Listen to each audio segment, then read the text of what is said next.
I wouldn't know where to begin. Even more troubling, I wouldn't know where to end. I suppose we can start with today. There is no other day like today. There are days that may resemble today, but the next 24 hours will appear to be unique and finite. The universe, vast beyond human comprehension, theoretically infinite in its scale, matter, and chance.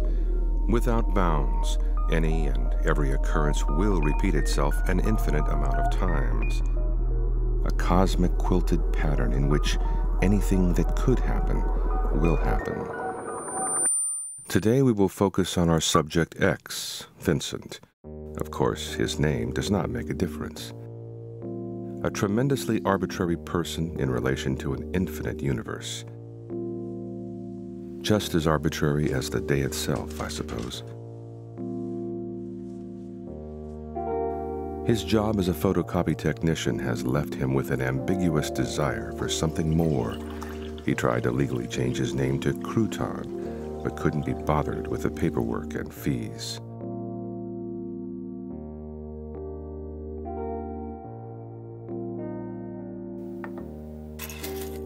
For a brief moment, Vincent forgot his own face.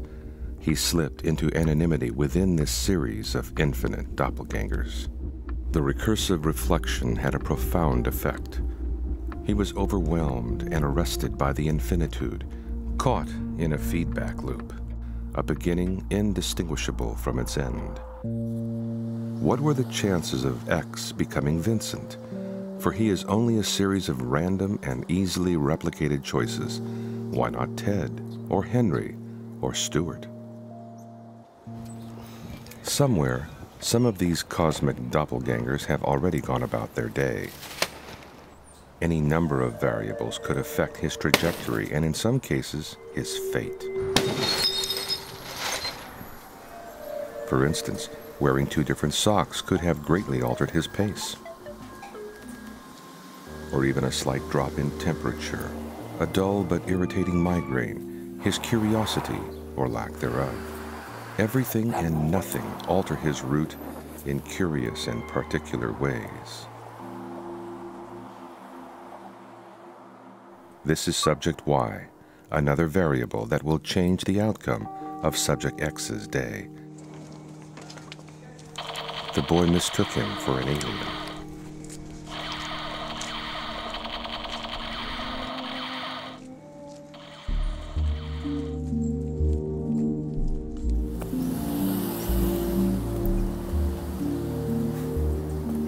For several serendipitous blocks, he traced her footsteps. In this instance, their routes seemed momentarily to align. He did not believe he was following her. She just happened to be ahead. Sometimes by only 3 steps, 5 steps, 7 steps. And other times their encounter would be impossible. Here, X hasn't even left his apartment. He waits to talk to the landlord about a mysterious blue splotch on the wall. He wrote love letters in his mind and never mailed them. He made up her life story, whether she liked pretzels, what kind of conditioner she used, are her socks matching, is she smiling, perhaps she is in tears, her name, Beatrice, Jacqueline, Maggie? He ran out of questions and let her carry on. As fate would require, a glove fell from her pocket. Again, the day would fracture with possibilities. He was sparked by the opportunity and rushed to return the item. He picked up the glove, but did nothing. He was stopped by an acquaintance whom he didn't wish to speak with.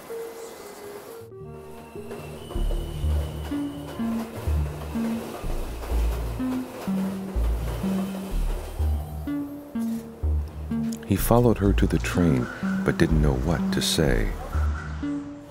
He followed her to the train, but was 4 steps too late. Of all the outcomes, none of them were right, and none of them were wrong. Sometimes a bit too passive, other times a bit too aggressive. With a well-timed, humbled look, they would engage in conversation.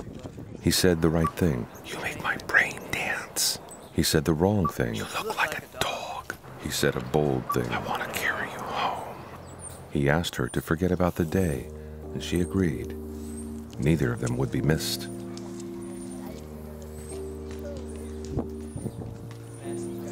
The boy mistook them for aliens.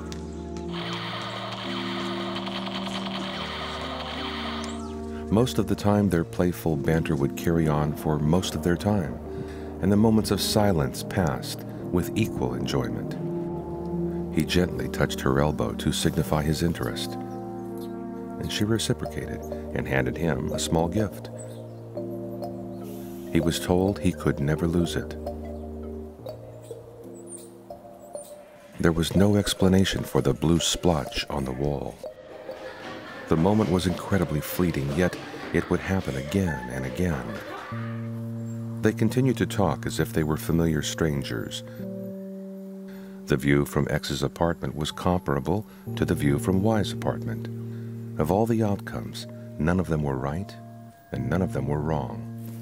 Somewhere else, they are someone else's someone else. They passed each other without recognition. He knew this would be the place he saw her last.